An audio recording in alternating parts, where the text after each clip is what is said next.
Hello, movie lovers, and welcome to my movie review of Steve Jobs.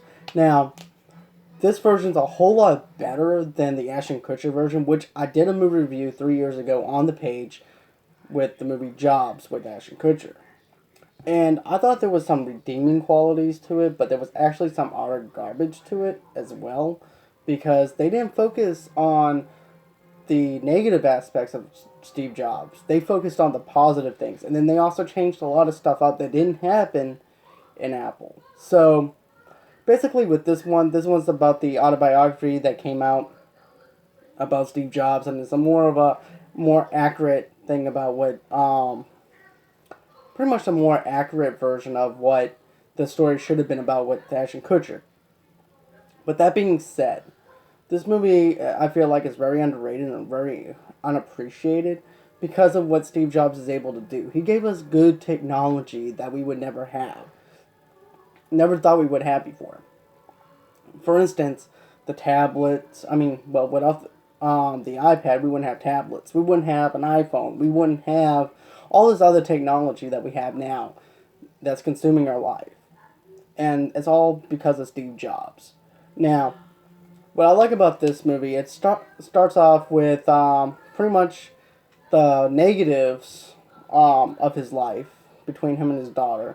Then it goes into more of the other negativity about how he treated certain people at Apple and what he wanted to expect out of him. He had high expectations for him, for those people, because they are working for him. He expects the best technology that money can buy.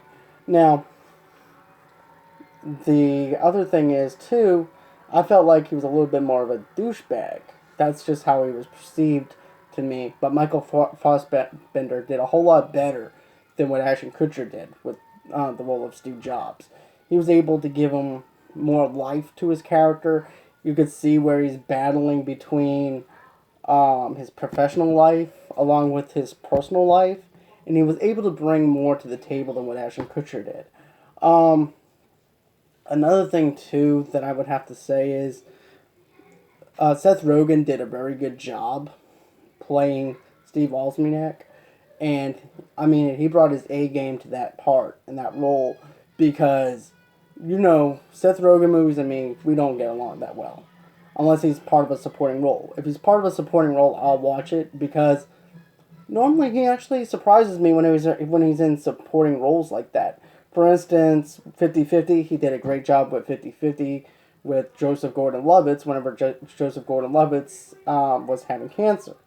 He did more of a serious role. This is a big role for him, and I'm hoping that he actually gets the Best Supporting Actor award for the Academy, but it's kind of a toss-up right now because we don't know what the nominations are going to be until coming up in January. But all I have to say is I wouldn't be surprised if he's nominated for an Academy Award because of his performance.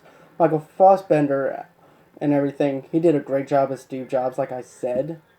He did, like I said, he gave more life to the character than what Ashton Kutcher did. And I feel like that I got a lot more out of this story than I did watching the Jobs movie. Another part of this movie is the fact that, you know, it goes into different flashbacks of when he made the MacBook, and then he also made the Macintosh, and about how it failed. And another thing too is, let me think what his name. Jeff Daniels is in this movie as well, and I'm actually surprised how many movies that he's put out this year.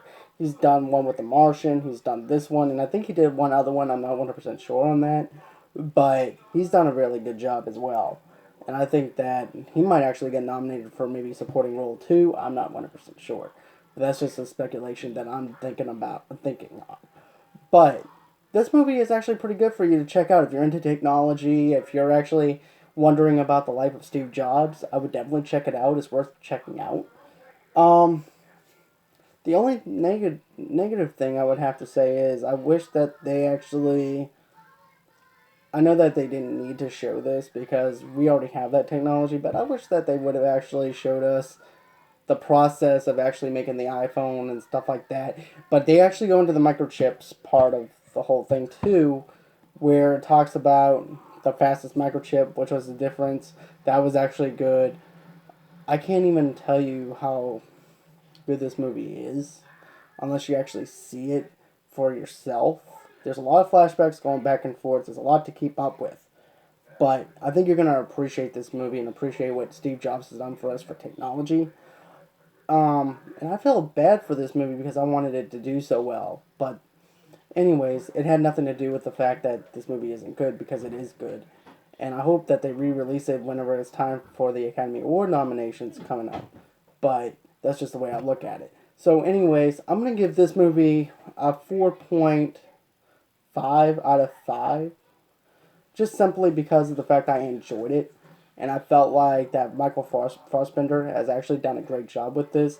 And even Seth Rogen brought his A game as well. And I was able to believe that he is this character that's helping Steve Jobs out. And he's able to deliver. Michael Fassbender did the same thing as well. And he was able to show me that he's Steve Jobs and he's a billionaire who's ahead of Apple. And it even shows his sharpness. And matter of fact, you can even say that he even reminds you like of a Tony Stark in a way, because of his mannerisms and the way he carries himself and his whole persona. I feel like this is a movie that should be well praised instead of people not going out and seeing it. So whenever you get a chance, go and check this movie out. And another thing too is, click and like our subscribe button. Go and check us out on Facebook at Movie Lovers and TV Lovers Unite. And tell me what you think about my review of this movie. Did you like this movie? What didn't work for you? What felt like that it could have been better for your viewing experience? I'd like to know, because it's not just about my views and my opinions. It's about what you guys think as well. And I like to hear other people's opinions. I like to interact with everybody. So anyways, this is my little review of Steve Jobs. I hope you guys enjoyed it. Please don't forget to like and subscribe to our channel. And have a Merry Christmas. Have a good night. Bye.